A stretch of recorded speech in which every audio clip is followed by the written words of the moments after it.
இயேசு உங்களை நேசிக்கிறார். பிரியமானவர்களே, இந்த நாளில் ஆண்டவர் நம்மளோடு பேசும்படியாய் வேதத்திலிருந்து ஒரு சில வசனங்களை கூட வாசித்து ஆண்டவர் நம்மளோடு இடைபடுகிற காரியத்தை பார்ப்போம்.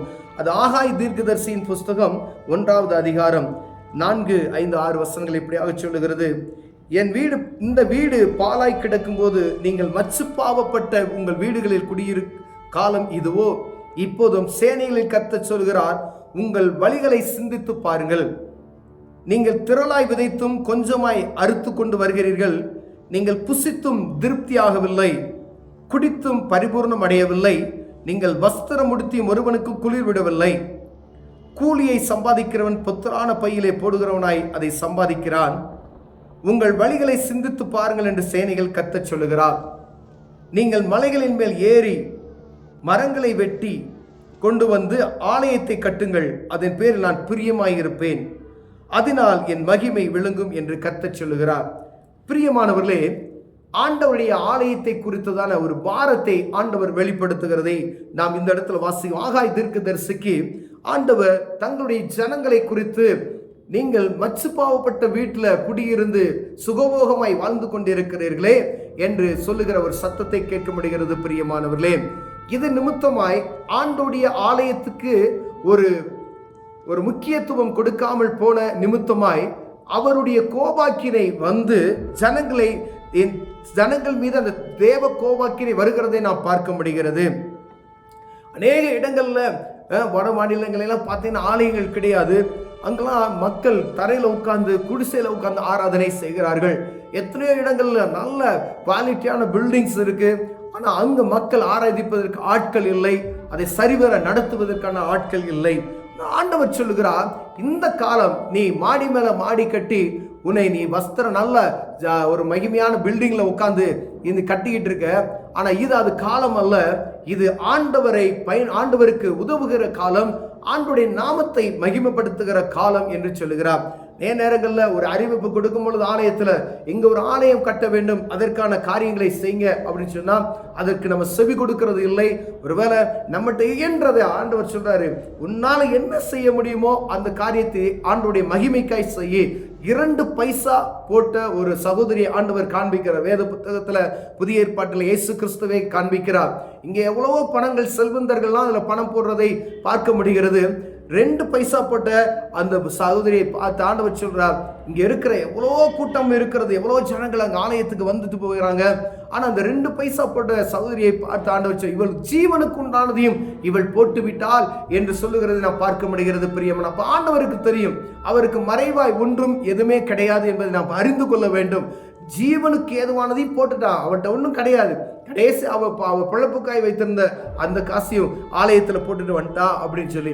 அப்ப இங்க இருக்கிறவங்களை காட்டிலும் அவள் தான் பெரிய அதிகமான ஒரு காணிக்கையை செலுத்திருக்கிறார் கடவுளுக்கு என்று சொல்லப்படுகிறதை பார்க்கும். ஆனா இங்கு சொல்லப்படுகிற காரியம், நீங்கள் மச்சு பாவப்பட்ட வீட்டுல நீங்க வாழ்ந்து கொண்டு இருக்கிறீங்க, என் வீடு பாலாய் கெடுக்கிறதே என்கின்ற ஒரு சத்தத்தை கேட்க முடியும். ஜனங்கள் ஆராதிப்பதற்கு ஆராதனைக்கு இடம் இல்லையே. அநேக இடங்கள்ல பாருங்க, கவர்மெண்ட்ல இடம் கொடுக்க மாட்டேன்றாங்க இப்ப. ஆனா அநேக இடங்கள்ல பாத்தீங்கன்னா அவங்க சர்ச்சில் வச்சிருப்பாங்க இடம். ஒரு மீட்டிங் நடத்தணும், ஒரு சுவிசேஷ கூட்டத்தை நடத்தணும் அப்படின்னு சொன்னா அதற்கான இடத்தை கொடுப்பதற்கு யாருக்கு என்ன செய்யல, மனம் வரல.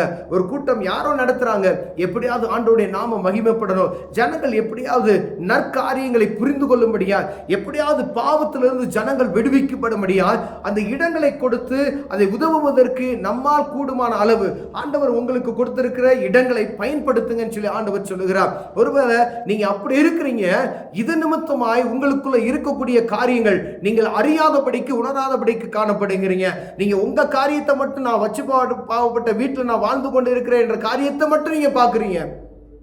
ஆனால் அதற்கு பின்பதாய் உங்கள் வருமானம் எப்படி இருக்கிறது என்பதை பார்க்க முடியாது. ஆண்டவர் சொல்றார் பாருங்க, நீ திரளாய் விதைத்தும் கொஞ்சமாய் இருக்கிறீர்கள். கஷ்டப்பட்டு உழைத்து மாடு போல உழைக்கிறாங்க, வெல்வெளியில உழைக்கிறாங்க, அறுத்து கொண்டு வருங்க, கொஞ்சமா அறுத்து கொண்டு வரீங்க, நல்லா நீங்க திருப்தியா புசிக்கிறீங்க. ஆனா ஒருவனுக்கு அது திருப்திகரமாய் இல்ல. குடித்தும் நல்ல உங்களுக்கு தண்ணி வசதி எல்லாம் இருக்கு, ஆனா ஒரு திருப்தியற்ற சூழ்நிலை இருக்கிறது. நீங்கள் வஸ்திரம் உடுத்துறீங்க, ஆனா ஒருத்தருக்கும் குளிர் போகல. ஆனா கூலியை நல்லா சம்பாதிக்கிறீங்க, ஆனா புத்தல் பையில் போட்ட ஒரு அனுபவத்தை நான் பார்க்க முடிகிறது அப்படின்னு அநேக எவ்வளவு வந்தாலும் எப்படி போச்சுனே காசு தெரியாதுன்னு சொல்றோம் பார்த்தீங்களா. வரப்பணம் எப்படி போனது என்றே தெரியல. 1000 ரூபாய் சம்பாரிச்சேன், 10,000 ரூபாய் சம்பாரிச்சேன், 50,000 ரூபாய் சம்பாரிச்சேன், மாசம் 50,000 ரூபாய் சம்பளம் வாங்கினேன், ஆனா ஒரு காசு மீதி இல்லை, கடனாய் தான் இருக்கிறேன் என்கிற ஒரு அருகதையான ஒரு அந்த காரியத்தை நான் பார்க்கும் பொழுது ஆண்டவர் சொல்றார், இதெல்லாம் நீ நடக்கும் பொழுது நீ சம்பாதிக்கிற கஷ்டப்பட்டு நான் இவ்வளவு சம்பாரிச்சு ஒரு பிரோஜனம் இல்லாத இருக்கிறேனே அப்படி உன் இருதயத்தில் நீ நினைக்கிற பொழுது நீ ஆண்டவரை நினைக்கும் தீர்க்கதரிசி சொன்ன அந்த வார்த்தை உங்கள் இருதயத்தில் காணப்படும்படி ஆண்டவர் விரும்புகிறார். பிரியமானவர்களே, நீங்கள் மலைகளில் ஏறி மரங்களை வெட்டி ஆலயத்தை கட்டுங்கள், அது நான் பிரியமாய் இருக்கிறேன் அப்படின்னு சொல்றார். அப்ப ஆலயத்துக்காய் கொடுத்து உதவக்கூடிய ஜனங்களை ஆண்டவர் தேடுகிறார்.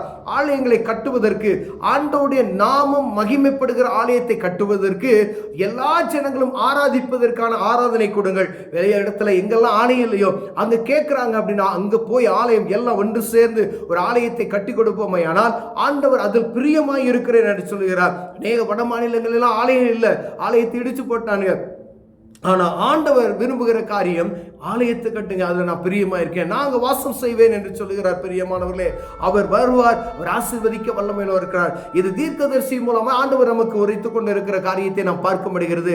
அநேக நேரங்கள்ல சம்பாதித்து நமக்கு ஒன்றும் இல்லை, ஒரு வருமானம் இல்லை அப்படின்னு சொல்றோம் பார்த்தீங்களா. அதுக்கு ஆண்டவர் அவரே ஒரு வாசலை திறந்து கொடுக்கிறார். பாருங்க, ஆண்டவர் பிரியப்படுகிற காரியத்தை, அநேக காரியங்களை இது ஆண்டவருக்கு பிரியம் என்று அதை செய்யுங்க அப்படின்னு சொல்றோம் பார்த்தீங்களா. எதெல்லாம் ஆண்டவருக்கு பிரியம் அப்படின்னு சொல்லி பார்த்தா இதுல ஒரு காரியம் ஆண்டவர் சொல்றார், என்னுடைய ஆலயத்தை நீங்கள் கட்டி ஆண்டவர் நாமத்தை மகிமைப்படுத்தும் போது அதில் நான் பிரியமா இருக்கிறேன். அவரை ஆராதிக்கிறது ஆண்டவர் அவர் பிரியமா இருக்கிறார். அவருக்காக ஏதாவது செய்யும் பொழுது, எளிமையானவர்களுக்கு செய்யும் பொழுது, என்ன நன்மையான காரியத்தை நீங்கள் செய்கிறீர்களோ அது ஆண்டவருக்கே செய்தீர்கள் என்று சொல்கிறார். அப்படி ஆண்டவருக்கு விருப்பமான காரியத்தை நாம் செய்யும் பொழுது நம் கையின் பிரயாசங்கள் ஆசீர்வதிக்கப்படும் என்று இங்கு எழுதப்பட்டு இருக்கிறது. நம்மை குறைச்சலோர்களாய் காணப்படுகிறோம், அதிகமாய் உழைக்கிறோம், வருமானம் கிடையாது, நாம் பொத்தல் பையில் போட்ட ஒரு அனுபவம் எனக்குள் காணப்படுகிறது என்று நீங்கள் உணர்வீர்களானால் ஆண்டவர் சமூகத்தில் ஒரு பொறுத்து எடுங்க. ஆண்டவர் பிரியப்படுகிற அந்த காரியத்தை நான் நடத்தி கொடுப்பேன், ஆண்டவரே என்னை ஆசீர்வதிங்கன்னு சொல்லி நீங்க கேட்பீர்களானால் ஆண்டவர் உங்களை ஆசீர்வதிக்க வல்லமையுள்ளவராகிறார். ஒருவேளை ஒருவன் இந்த சத்தத்துக்கு செவி கொடுத்து ஆண்டவர் உங்களோட பேசினார் என்று சொன்னா ஆண்டவருக்கு ஏதாவது செய்யணும் நீங்க விருப்பப்படுங்க. ஆண்டவருக்கு ஏதாவது உங்க ஊழியக்காரங்கிட்ட எங்கேயாவது வட மாநிலங்கள் எங்கேயாவது ஆலயம் இல்லாதவர்களுக்கு கட்டி கொடுங்க, ஆண்டவர் நாம மகிமைப்படும், உங்களை ஆண்டவர் ஆசீர்வதிப்பார். கண்களை மூடுவோம், ஜெபிப்போம். அன்பின் தகப்பனே, ஆண்டவரே இவ்வளவு நாங்க சம்பாதிச்சாலும் ஆண்டவரே என் கையில ஒண்ணுமில்லாத போற ஒரு சூழ்நிலை காணப்படுகிறது ஐயா. பொத்தல் பையில் போட்ட அனுபவம், கடுமையாய் உழைக்கிறோம் ஆனா ஒன்றுமில்லை. ஆனா ஆண்டவர் சொல்லுறீங்க, ஆண்டவரே இதுவே காரணம், என் மேல் நான் என்ன காரியத்துல பிரியப்படுறோம் அந்த காரியத்தை செய்யுன்னு சொல்லிட்டீங்க. அதை செய்வதற்கு எனக்கும் எங்களுக்கும் உதவி செய்யுங்க.